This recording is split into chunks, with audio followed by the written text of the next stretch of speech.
Un appel pour le respect des gestes barrières, notamment le port du masque. L'épidémie de 2021 a particulièrement touché les jeunes, même les très jeunes. Elle a aussi donné des nouvelles rassurantes des patients. Seul un patient est sous oxygène, mais son état est stable. Pour ce qui est du vaccin Covaxin, arrivé de l'Inde hier soir, la Dr Go affirme qu'il offre une efficacité jusqu'à 81%. Qu'importe le nombre de vaccins différents utilisés, l'immunité collective n'est atteinte que si 60 à 65% de la population est vaccinée. On l'écoute. Covaxin, c'est un vaccin qui est entier inactivé. C'est-à-dire que le virus entier, c'est pas un petit bout de virus, c'est le virus entier, est tué.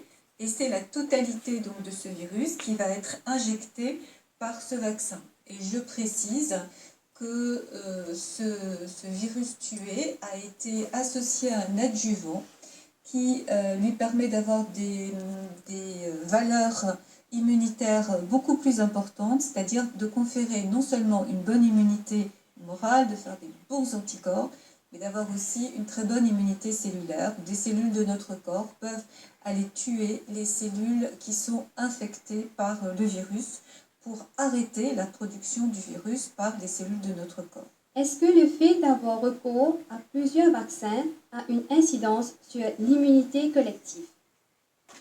Alors, quel que soit le vaccin utilisé, c'est le résultat de l'immunisation qui compte.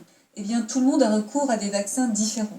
Ce qui est important, c'est que ces vaccins aient une bonne efficacité. Et les vaccins contre la Covid, par rapport aux vaccins habituels, ont une particulièrement bonne immunité. Du moment que le coefficient d'efficacité est bon, n'importe quel vaccin utilisé amène à l'immunité collective, à condition que minimum 60-65% de la population soit vaccinée.